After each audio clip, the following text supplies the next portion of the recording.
మంచిర్యాల జిల్లా హాజీపూర్ మండలం దొనబండ సమీపంలో ఆర్టీసీ బస్సు బురదలో కూరుకుపోయింది. బ్రిడ్జ్ నిర్మాణం జరుగుతుండగా రవాణా సౌకర్యం కోసం ఏర్పాటు చేసిన రోడ్ల నిర్మాణం నాసిరకంగా ఉండటం కారణంగా ఆర్టీసీ బస్సు బురదలో కూరుకుపోయింది. ఈ ఘటనతో బస్సులో ప్రయాణిస్తున్న విద్యార్థులు, ఇతర ప్రయాణికులు గంటల పాటు తీవ్ర ఇబ్బందులు పడ్డారు.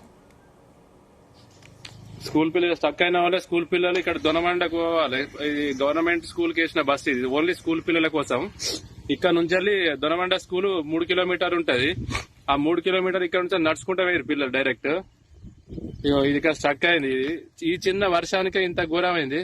ఇంకొక 15 days అయితే ఇంకెంత డేంజర్ ఉంటే, వర్షాలు రెగ్యులర్ గా కొట్టినట్టు అయితే ఇంకా ఏం కూడా ఒక వెహికల్ 2 వీలర్ కూడా బయటకు వెళ్ళిన పరిస్థితి లేదు. ఇది కోటి ఎంతో అన్నారు, 1,80,00,000 కాంట్రాక్ట్ అటు. ఇది సుమారు 1.5 కోట్ల వ్యయంతో చేపట్టిన బ్రిడ్జ్ రోడ్డు నిర్మాణ పనులు నాణ్యత లేకుండా జరిగాయని ఆరోపణలు వినిపిస్తున్నాయి. ఇటీవల కురిసిన వర్షాలకు రోడ్లు పూర్తిగా బురదమయంగా మారడంతో ఆ మార్గంలో వెళ్తున్న ఆర్టీసీ బస్సు మధ్యలోనే చిక్కుకుంది. సమాచారం అందుకున్న గ్రామస్తులు వెంటనే సంఘటనా స్థలానికి చేరుకుని జేసీబీ సాయంతో బస్సును బురద నుంచి బయటకు తీశారు. దీంతో ప్రయాణికులు ఊపిరి పీల్చుకున్నారు. ఘటనపై స్థానికులు తీవ్ర ఆగ్రహం వ్యక్తం చేస్తూ నాసిరకం పనులు చేపట్టిన కాంట్రాక్టర్ పై విచారణ జరిపి బాధ్యులపై కఠిన చర్యలు తీసుకోవాలని డిమాండ్ చేశారు. గవర్నమెంట్ స్కూల్ కి వేసిన బస్సు, ఇది ఓన్లీ స్కూల్ పిల్లల కోసం. ఇక్కడ నుంచి దీనికి సంబంధించిన పూర్తి డీటెయిల్స్ మా ప్రతినిధి రాజు పటేల్ అందిస్తారు. రాజు పటేల్, నాసిరకమైన రోడ్లు వేయటమే దీనికి ప్రధాన కారణంగా తెలుస్తుంది. చర్యలు తీసుకున్నారు. దానికి సంబంధించిన కాంట్రాక్టర్ పైన ప్రస్తుతం పరిస్థితి ఏ విధంగా ఉంది? గుడ్ ఈవినింగ్ రత్న. మంచిర్యాల జిల్లా హాజీపూర్ మండలం దొనబండ విలేజ్ ఉంటుంది, మేజర్ గ్రామ పంచాయతీ. అది దొనబండ నుంచి అటు రైట్ సైడ్ కి వెళ్లేటువంటి విలేజ్లు దాదాపు ఒక 7-8 గ్రామాలు ఉంటాయి. దానిలో పెద్దంపేట, నర్సింగపూరు లాంటి గ్రామాలు ఉంటాయి. ఈ దొనబండ నుంచి అటు ఆ గ్రామాల వైపు ఆర్టీసీ బస్సు ఒక ట్రిప్ నడుస్తుంటుంది. అది మార్నింగ్ టైము, ఈవినింగ్ టైం వెళ్లి వస్తుంటుంది. మేజర్ గా ఈ బస్సును ఏర్పాటు చేసింది ఆ దొనబండ నుంచి అటు ఉన్నటువంటి గ్రామాల నుంచి వచ్చేటువంటి చదువుకునేటువంటి విద్యార్థుల కోసం అయితే ప్రత్యేకంగా ఈ బస్సును ఏర్పాటు చేశారు. దాంతో పాటు ప్రజలు, ప్రయాణికులు కూడా దొనబండ మీదుగా హాజీపూర్ నుంచి మంచిర్యాల కూడా వస్తూ తమ పనులను చేసుకోవడానికి వీలుగా బస్సు నడుస్తూ ఉంటుంది. అయితే ఈ రోజు ఉదయం సమయంలోనే ఈ ఘటన జరిగింది. అయితే కాస్త ఆలస్యంగా వెళ్లోకి వచ్చింది. గత 3-4 రోజుల క్రితం కురిసినటువంటి వర్షంతో ఈ దొనబండ నుంచి అటు పెద్దంపేట వైపు వెళ్లేటువంటి మధ్యలో ఉన్నటువంటి ఒక లో లెవెల్ అక్కడ ప్లేస్ ఉంటుంది.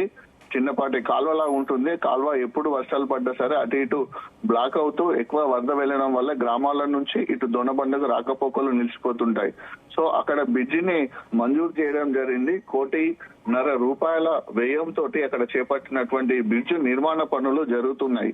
అయితే కంప్లీట్ గా కూడా బ్రిడ్జికి సంబంధించినటువంటి పైన ఏదైతే ఉందో ఆ వర్క్ జరిగింది. కానీ బ్రిడ్జి నుంచి రోడ్డుకు, అటు సైడ్ రోడ్డుకు, ఇటువైపు రోడ్డుకు అంటే ఎడమ వైపు ప్లస్ కుడి వైపుకు ఇటు ఉండాల్సినటువంటి అప్రోచ్ రోడ్ ఏదైతే ఉంటుందో ఆ అప్రోచ్ రోడ్ యొక్క నిర్మాణము సరిగా చేయకపోవడము, పూర్తి స్థాయిలో అప్రోచ్ రోడ్డు యొక్క నిర్మాణం పూర్తిగా కాకపోవడము, అయిన వర్క్స్ కూడా నాసిరకంగా చేయడం వల్ల కూడా ఈ రోజు బస్సు అయితే ఆ బురదలో చిక్కుకుపోయింది. బస్సు ఎంత ప్రయత్నం చేసినప్పటికీ కూడా ఆ బస్సు బురదలో నుంచి బయటికి రాకపోవడంతో చివరికి గ్రామస్తులందరూ వచ్చారు. గ్రామస్తులు వచ్చి ట్రాక్టర్ల సహాయంతో ముందట బయటికి తీసే ప్రయత్నం చేసినప్పుడు కూడా రాకపోవడం చివరికి జేసీబీని తీసుకొచ్చారు. జేసీబీని తీసుకొచ్చి దాదాపు 1.5-2 గంటల పాటు కష్టపడి ఆ బస్సును బయటకు తీసుకురావడం జరిగింది. అయితే బస్సు దిగబడిన వెంబటే ఆ లోపల ఉన్నటువంటి ఆ స్టూడెంట్స్ గాని ప్రజలు కూడా పెద్ద ఎత్తున ఆందోళనకు గురయ్యారు. పూర్తిగా బస్సు అందులో కూరుకుపోయింది. వన్ సైడ్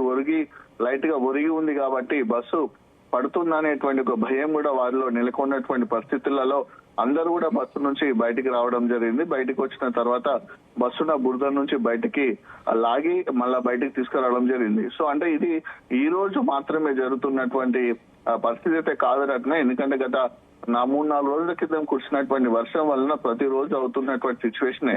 అయితే నిన్న మొన్న బస్సు కూడా ఇలానే కష్టపడుతూ ఆ బురద నుంచి బయటికి రావడం జరిగింది. కానీ రాత్రి కురిసినటువంటి వర్షంతో ఆ అప్రోచ్ రోడ్డు మరింత బురదమయం కావడము, పూర్తిగా తడి కావడము, అక్కడక్కడ వాటర్ ఉండడం వల్ల కూడా వెనక వైపు టైర్లు కంప్లీట్ గా కూడా బురదలో మునిగిపోయి బయటికి రాని పరిస్థితి ఈ రోజు అక్కడ నెలకొంది. 1.5 రూపాయల వ్యయంతో నిర్మించినటువంటి ఆ రోడ్డు నాణ్యత లేకుండా ఉందని కాంట్రాక్టర్ కూడా పూర్తి స్థాయిలో మెటీరియల్ వేయడంలో కానీ రోడ్డు నిర్మాణం చేయడంలో కూడా నిర్లక్ష్యంగా వహిస్తూ ఎలాంటి నాణ్యత లేని రోడ్డు వేస్తున్నారని కూడా అక్కడ ఉన్నటువంటి స్థానికులు ప్రజలు కూడా చెప్తున్నారు. సో ఇలా నాణ్యత లేకుండా రోడ్డు వేసినటువంటి కాంట్రాక్టర్ పై చర్యలు కూడా తీసుకోవాలని అయితే అక్కడ ఉన్నటువంటి గ్రామస్తులు అయితే డిమాండ్ చేస్తున్నారు రత్న. సో మొత్తానికైతే ఈ ఘటన అయితే జిల్లా వ్యాప్తంగా కూడా చాలా మంది దృష్టికి తీసుకెళ్లింది, ఉన్నతాధికారుల దృష్టి కూడా తీసుకెళ్లడం జరిగింది. ఆర్టీసీ బస్సు బురదలో చిక్కుకున్న విషయము మంచిర్యాల డిపో అధికారులు కూడా తెలియజేయడం జరిగింది. సో దానికి సంబంధించినటువంటి కూరుకుపోవడానికి ప్రధాన కారణము రోడ్డు సరిగా లేకపోవడము, ఆ బ్రిడ్జి నుంచి కనెక్టివిటీ ఉండాల్సినటువంటి అప్రోచ్ రోడ్ కంప్లీట్ గా కూడా మట్టితోటి ఉండిపోయింది. కనిష్టము ఇలాంటి సమయంలో అంటే వర్షాలు పడుతున్నటువంటి సిచ్యువేషన్ లోనైనా దానిపైన కంకర వేసి ఇసుకతో పాటు అలా కూరుకుపోకుండా ఉండకుండా గట్టిగా రోడ్డుని కనుక చదువుని చేసి గట్టిగా రోడ్డు వేస్తుంటే ఇలాంటి పరిస్థితి జరిగేది కాదని కూడా గ్రామస్తులు అంటున్నారు. మొత్తానికి ఈ ఘటనకు కారణమైనటువంటి బ్రిడ్జి కాంట్రాక్టర్ పై కూడా అధికారులు చర్యలు తీసుకోవాలని అయితే అటు గ్రామస్తులు అయితే డిమాండ్ చేస్తున్నారు. అట్లా ఎక్కడి వరకు వచ్చింది ఇప్పుడు బ్రిడ్జికి సంబంధించిన పనులు? బ్రిడ్జి పనులు అంటే బ్రిడ్జికి సంబంధించినటువంటి ఏదైతే మనం వేస్తామో హై లెవెల్ అది వంతెన, అది లో లెవెల్ నుంచి కాస్త హై లెవెల్ తీసుకున్నారు.